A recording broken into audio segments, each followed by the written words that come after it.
we'll be starting with our new chapter, Unit 2, Chapter 7, that is Structural Organization in Animals. The chapter starts with first term, which is tissue.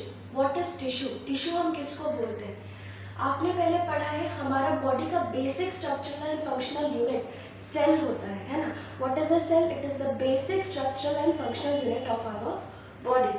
तो cell जब एक दूसरे के साथ associate करके ऐसा structure बनाता है जो कि कोई एक तरह का काम करता है, मतलब कि बहुत सारे सेल्स जो होते हैं वो एक साथ एसोसिएट करके किसी एक काम को करने के लिए स्पेशलाइज हो जाते हैं.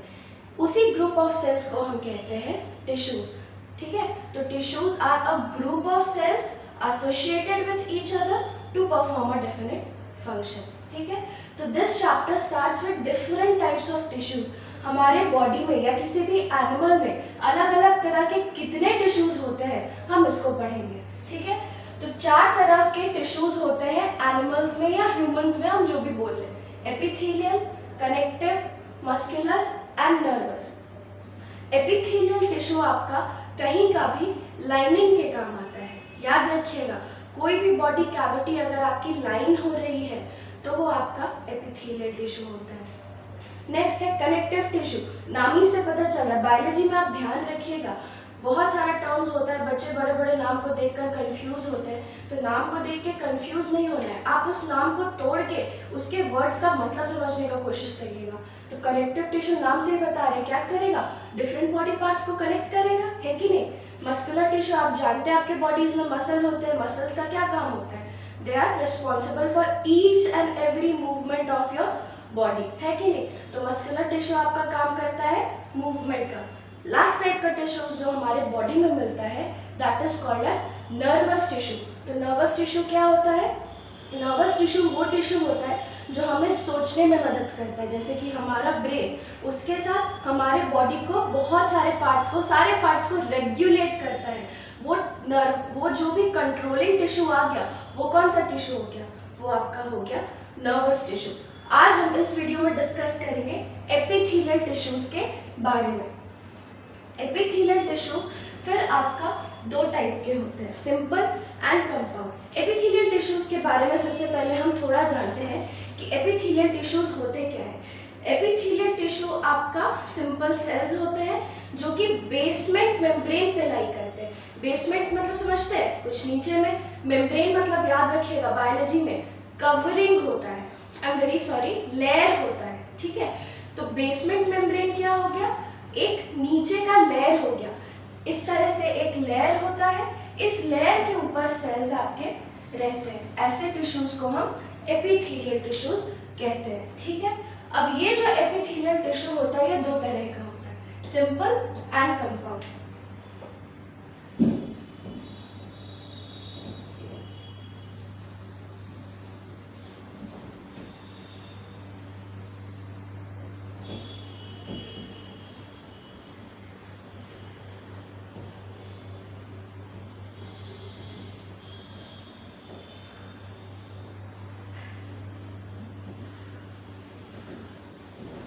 आप इसके साथ एक और बात याद रखिएगा, जो एपिथेलियल टिश्यूज होता है this lies on a basement membrane, है ना. उसके ऊपर सेल्स रहते हैं, है कि नहीं. अब ये जो सेल्स होते हैं इसका एक सरफेस, ऊपर वाला जो सरफेस होता है वो हमेशा फ्री रहता है. जो सबसे ऊपर वाला टॉप का सरफेस रहेगा that will always be free and one surface will be attached to basement membrane. ठीक है, कोई प्रॉब्लम नहीं.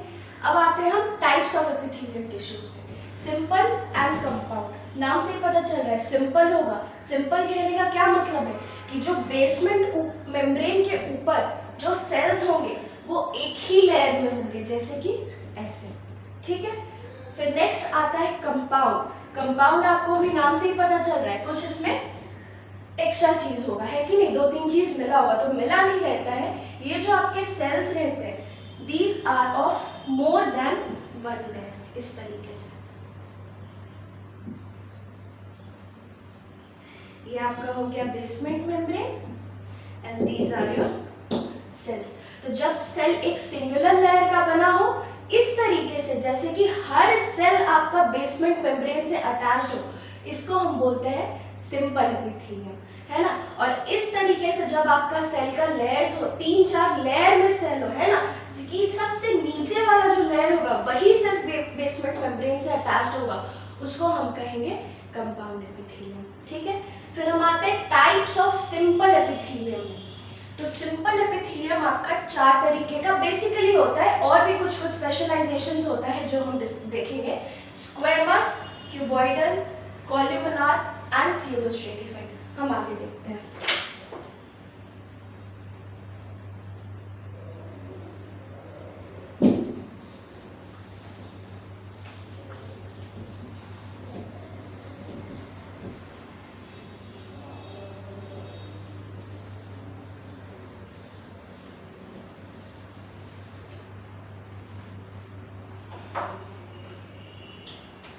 स्क्वेमस एपिथेलियम नाम से ही पता चल रहा है कुछ स्क्वायर टाइप का होगा। आप याद रखिएगा जो आपका स्क्वेमस एपिथेलियम होता है, this is the first type of simple epithelium tissue we are studying. तो स्क्वेमस एपिथेलियम को हम पेवमेंट एपिथेलियम भी कहते हैं,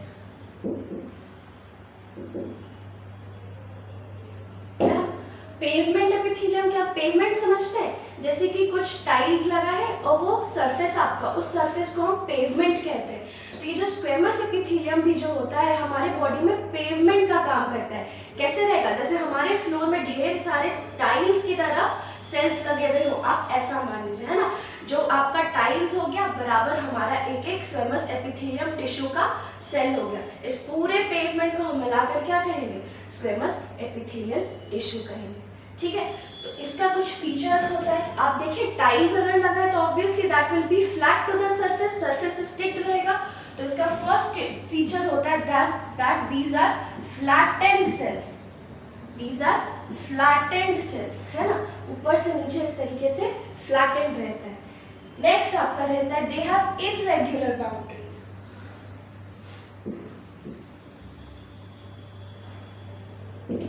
है ना, इनका इररेगुलर बाउंड्रीज रहता है कुछ इस तरीके से। आप सोचिए कि मैं एक सरफेस बना रही हूँ, इसमें स्क्वेमस टिश्यू कैसे रहेगा, कुछ इस तरीके से रहेगा, है ना, with irregular boundaries, this will be flattened, ठीक है, विथ न्यूक्लियर, ठीक है। अब याद रखिएगा जो भी हम टिश्यू डिस्कस करते हैं उसमें हम उसके न्यूक्लियस की बात करते हैं, है ना, nucleus is singular, nuclei is plural. तो जब हम इसके न्यूक्लियाई की बात करेंगे, जब हम इसके न्यूक्लियाई की बात करेंगे तो न्यूक्लियाई आपका जो होगा that will B circular in shape. Circular, circle और स्फीयर में आप डिफरेंस समझते हैं, क्या होता है, सर्कल इज 2D स्ट्रक्चर, है ना, and sphere is 3D structure. तो दिस इज सर्कुलर, सर्कुलर क्यों, क्योंकि ऊपर और नीचे से ये पूरा पतला है ना, तो this will be circular and flattened, ठीक है। न्यूक्लियाई भी आपका सर्कुलर एंड फ्लैटेंड होगा, इसका फीचर्स में कोई प्रॉब्लम नहीं। नेक्स्ट हम स्टार्ट करते हैं आपका इसका लोकेशन, कहाँ कहाँ पे हमको ये स्क्वेमस एपिथेलियम मिलता है, ठीक है। तो स्क्वेमस एपिथेलियम के बारे में आप याद रखिएगा, आप सोचिए सिंगल लेयर ऑफ सेल्स का बना है, वो सिंगल लेयर भी कैसा है, एकदम पतला, कुछ इस तरीके से देखिए, अगर हम इसको ट्रांसवर्स कट करेंगे तो हमको सेल्स ऐसा दिखेगा, एकदम पतला पतला, है ना, इतना पतला और एकदम डॉट जैसा पतला सा फ्लैटेंड न्यूक्लियाई दिखेगा, है कि नहीं। ये आपका कट सेक्शन है, अगर हम इसको ऐसे काटते, अगर ऐसे आपका सेल्स है, अगर हम इसको ऐसे काटते तो, ठीक है। तो इतना पतला सेल्स है, तो आप सोचिए कहीं पे भी अगर बॉडी में कोई सब्सटेंस को एक्सचेंज करने का अगर काम होगा तो ऑब्वियसली मोटा सरफेस के थ्रू एक्सचेंज करना डिफिकल्ट होगा, है कि नहीं। आपके पास अगर एक कॉपी रखी हुई है ना, पेजेस की, बहुत सारे पेजेस रखे, आप उसके ऊपर पानी डालिएगा तो पानी नीचे से बह के निकलेगा तो नहीं, लेकिन वही अगर आपके पास सिर्फ एक शीट ऑफ पेपर है तो क्या होगा, आप ऊपर पानी डालिएगा, पेपर गीला होगा, नीचे से पानी आ जाएगा, है कि नहीं। तो ये जो जहाँ पे भी आपके स्क्वेमस एपिथेलियम प्रेजेंट होते हैं, याद रखिएगा वहाँ पे ही आपका एक्सचेंज का काम हो सकता है। तो एक्सचेंज का काम आपका कहाँ आता है, आप बताइए, गैसियस एक्सचेंज होता है ना, आप क्या लेते हैं, ऑक्सीजन अंदर लेते हैं, कार्बन डाइऑक्साइड छोड़ते हैं। ये एक्सचेंज होता कहाँ पे है, लंग्स में होता है। लंग्स के कहाँ पे, लंग्स में छोटे छोटे एयर सैक्स होते हैं जिसको कि हम एल्वियोलाई कहते हैं ना। तो एल्वियोलाई का जो लाइनिंग होगा that will be lined by squamous epithelium.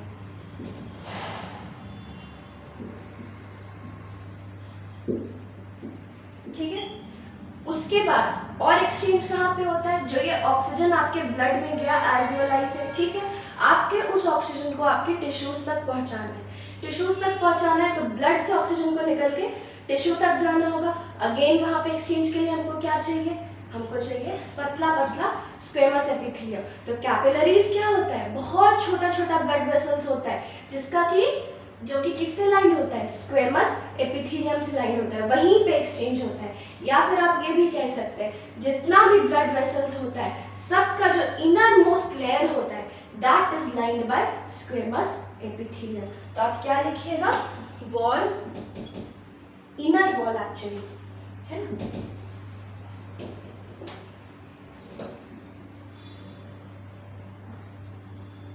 Inner wall of blood vessels. ठीक है, और कहाँ पे आपका एक्सचेंज का काम, अच्छा ये जो inner wall of blood vessels होता है इसका एक स्पेशल नेम है, इसको हम कहते हैं एंडोथीलियम, है ना। बहुत सारे लोग ये वर्ड्स पक्का सुने होंगे। तो what is endothelium, endothelium is the lining of inner wall of blood vessels या inner most layer of blood vessel is called endothelium. Endothelium में किस साइड का टिश्यू आपको मिलेगा, स्क्वेमस एपिथेलियम मिलेगा। ठीक है, नेक्स्ट हम आते हैं एक और जगह पे आपको इंपॉर्टेंट याद रखना है, that is lining of Bowman's capsule.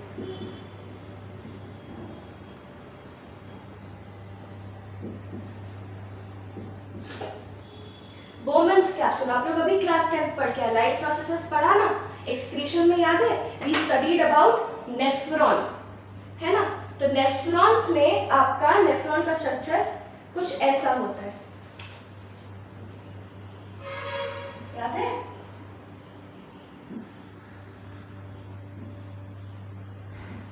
And this is the collecting duct. ठीक है, यहाँ पे आपका ब्लड वेसल आता है, this is the tuft of capillaries called as glomerulus, and इधर से बाहर निकल जाता है। ये जो आपका कैप्सूल होता है जिसके अंदर ये ब्लड वेसल्स होता है, this is called as Bowman's capsule. ये है क्या, this is the structure of a nephron.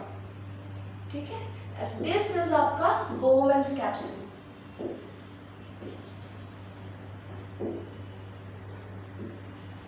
है ना, ये जो बोमेन्स कैप्सूल होता है इसके अंदर में जो लाइनिंग होता है it is of squamous epithelium, है ना। इस तरीके से ये आपका स्क्वेमस एपिथेलियम से लाइंड होता है। ठीक है, तो तीन जगह हम पढ़े, कहाँ कहाँ पे, एक पढ़े एल्वियोलाई ऑफ लंग्स में, दूसरा पढ़े एज एंडोथीलियम या inner lining of blood vessels, तीसरा हम पढ़े आपका लाइनिंग ऑफ बोमेन्स कैप्सूल। कोई प्रॉब्लम नहीं है, this was all about squamous epithelium. इसका अगर आपको फंक्शन आएगा तो फंक्शन आप क्या लिखिएगा, लाइनिंग, पेगमेंट एपिथेलियम इसलिए इसको कहते हैं, लाइनिंग ऑफ बॉडी कैविटीज। उसके साथ है ना, दूसरा आप लिखिएगा एक्सचेंज ऑफ मटेरियल। कहीं पे भी कोई भी एक्सचेंज हो रहा है तो आप याद रखिएगा it will be because of squamous epithelium. ठीक है, हम आगे बढ़ते हैं।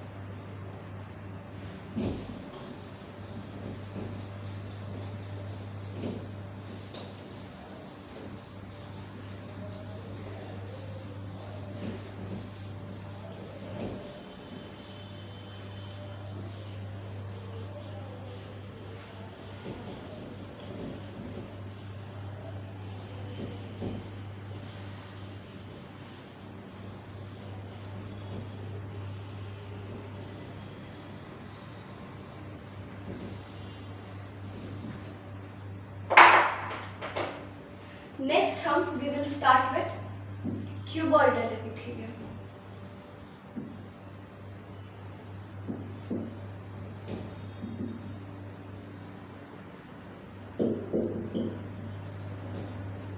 ठीक है, क्यूबॉइडल एपिथेलियम, नाम से ही पता चल रहा है शेप कैसा होगा, क्यूब के जैसा होगा, है ना। तो सेल की हम मॉर्फोलॉजी डिस्क्राइब करते हैं। अच्छा, मॉर्फोलॉजी क्या होता है, 2-3 वर्ड आता है बायोलॉजी में, है ना, एक्स्ट्रा। एक होता है एनाटॉमी, दूसरा होता है मॉर्फोलॉजी, ठीक है, तीसरा होता है फिजियोलॉजी, ठीक है।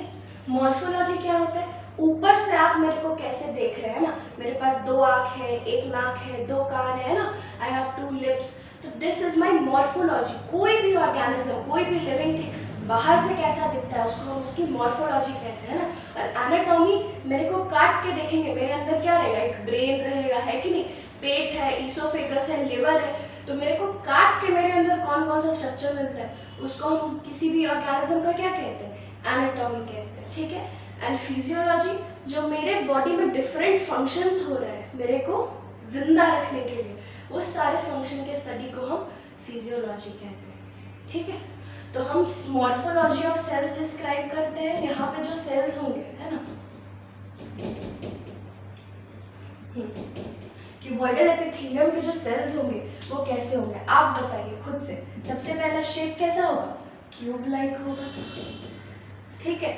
दूसरा आपका हम न्यूक्लियाई को डिस्क्राइब करते हैं, तो न्यूक्लियाई आपका कैसा होगा, इसमें याद रखिएगा न्यूक्लियाई आपका स्फीयर इन शेप होगा, है ना, स्फीयर या राउंड, एकदम गोल होता है। आप सोचिए एक क्यूब है, उस क्यूब के अंदर हम छोटा सा बॉल बीच में रख दिया है ना, नीचे नहीं, क्यूब के एकदम बीचों बीच एक बॉल है, उसी तरीके से आपका क्या होगा, क्यूबॉइडल एपिथेलियम का सेल्स होगा, ठीक है। और ये जो न्यूक्लियाई आपका होता है, दिस इज द न्यूक्लियाई, है ना, ये जो न्यूक्लियाई होता है ये आपका सेल में एकदम सेंट्रली प्लेस्ड होता है, सेंट्रली मतलब एकदम बीच में प्लेस्ड होता है, ना ऊपर ना नीचे ना दाएं ना बाएं, एकदम बीच में प्रेजेंट होता है, ठीक है।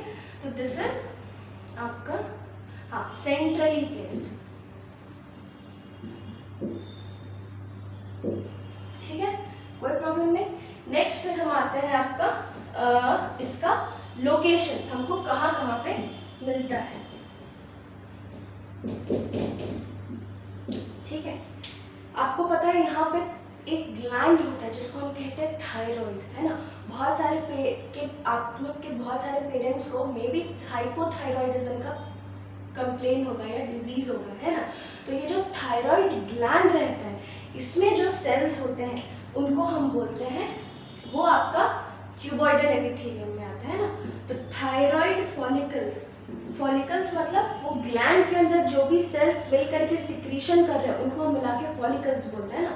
तो thyroid follicles will be lined by cuboidal epithelium, ठीक है। उसके बाद आपका एनसीईआरटी और क्या कहता है ना, रेटिना को लाइन करता है। I am very sorry, this is not on NCERT, ठीक है। उसके अलावा आपका जो भी पीसीटी होता है एंड डीसीटी, है ना, ये क्या होता है, अभी मैंने नेफ्रॉन का स्ट्रक्चर बनाया था, तो नेफ्रॉन में जो भी ट्यूब्यूल्स पे आपका ये क्यूबॉइडल एपिथेलियम लाइंड होता है, ठीक है, हो गया। और उसके बाद आप देखिए इसका काम क्या होता है, तो याद रखिएगा इसका काम होता है आपका सिक्रीशन। अगर हम इसके फंक्शन की बात करें तो function of cuboidal epithelium is secretion, है ना। आप याद रखिएगा जो भी सेल्स हमारे बॉडी में सिक्रीट करते हैं, है ना, या टिश्यू कोई सिक्रीट करता है उसको हम क्या बोलते हैं, उसको हम ग्लैंड्स कहते हैं। तो आप याद रखिएगा ये जो आपका क्यूबॉइडल एपिथेलियम होता है ये जनरली आपको ग्लैंड्स के पास मिलेगा, है ना।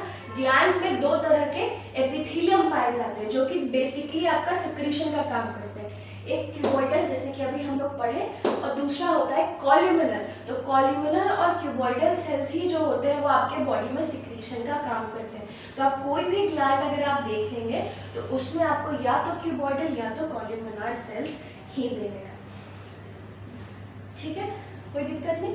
उसके बाद ये एक और जगह पाए जाते हैं ना, ये आपको ओवरी एंड टेस्टिस में पाए जाते हैं, ठीक है।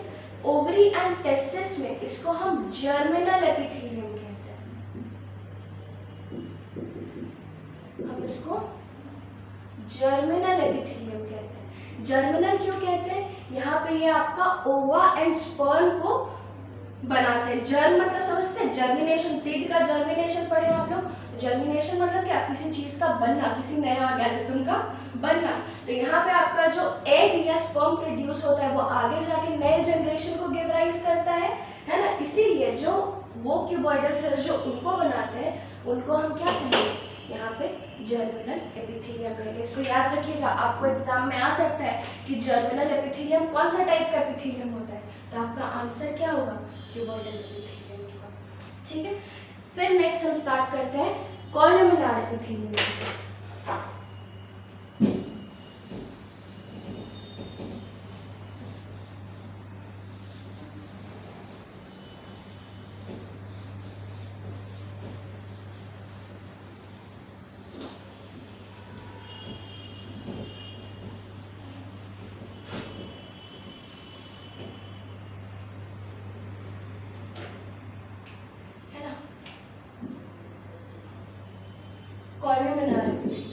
कॉलमनार नाम से ही पता चल रहा है, कॉलम जैसा लंबा लंबा सेल्स होगा। तो इसका सेल मॉर्फोलॉजी कैसे होगा? एलोंगेटेड सेल्स, एलोंगेटेड सेल्स है ना। कैसा दिखेगा मेरे को? This is the basement membrane, ऐसे लंबा लंबा सेल दिखेगा, है कि नहीं? ठीक है, इसका जो आपका न्यूक्लियस होता है, ठीक है, ये आपका ओवल इन शेप होता है ना, ये लंबा होता है। तो सेल ऐसे क्यूबॉइडल से आपका कॉलमनार बना, सेल ऐसे लंबा खिंचाया तो आपका न्यूक्लियस भी क्या हो गया? लंबा खिंचाया। अब जैसे क्यूबॉइडल सेल्स में सेल के एकदम बीचों बीच सेंट्रली प्लेस्ड न्यूक्लियस रहता था, इसमें न्यूक्लियस सेंट्रली प्लेस्ड नहीं रहेगा। इसमें जो न्यूक्लियस होगा that will be basal. Basal मतलब क्या? बेस की तरफ। तो जिस साइड बेसमेंट मेम्ब्रेन है, न्यूक्लियस आपका उस तरफ होगा, है ना, ओवल इन शेप। ठीक है, तो आपका न्यूक्लियाई कैसा हो जाएगा? Nuclei will also be elongated, या हम ओवल लिखते हैं, है ना। Nuclei will be oval and basal. ठीक है, यहाँ तक कोई प्रॉब्लम नहीं। अब हम इसके लोकेशन की बात करते हैं। हम इसके लोकेशन की बात करते हैं। ठीक, तो लोकेशन आपका कहाँ हो जाएगा? जहाँ पे भी सिक्रीशन के साथ एब्जॉर्प्शन होता है, याद रखिएगा, वहाँ पे कॉलमनार सेल्स होगा। जैसे कि आपका स्टमक है ना, आपका इंटेस्टाइन्स, ये आपका क्या होगा? सारा का सारा कॉलमनार सेल्स होगा। ठीक है, इसके साथ आपका गॉल ब्लैडर। ठीक है, इसका अगर आपसे कोई फंक्शन पूछे तो आप फंक्शन क्या बताइएगा? फंक्शन इसका हो जाएगा, हम बोले थे एक तो ग्लैंड फॉर्मेशन में काम करता है क्यूबॉइडल एंड कॉलमनार, तो पहला आपका हो जाएगा इन ग्लैंड्स। ठीक है, और नेक्स्ट आपका हो जाएगा, सॉरी, इसमें आप ग्लैंड्स में क्या काम करेगा? सिक्रीशन का काम करेगा। ठीक है, और नेक्स्ट आपका एब्जॉर्प्शन का भी काम करता है। कोई प्रॉब्लम नहीं है यहाँ तक। ठीक है, अब हम जो लास्ट देखेंगे that is pseudostratified, that is स्यूडोस्ट्रेटिफाइड।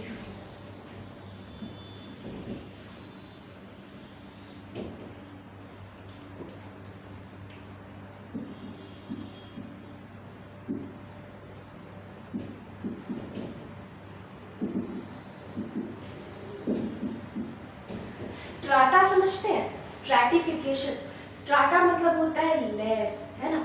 Pseudo समझते हैं? बायोलॉजी में स्यूडो वर्ड बहुत बार पढ़ेंगे। सबसे कॉमन और सबसे पहले जो आप स्यूडो वर्ड पढ़े होंगे दैट मस्ट बी स्यूडोपोडिया। पढ़े हैं? कहाँ मिलता है?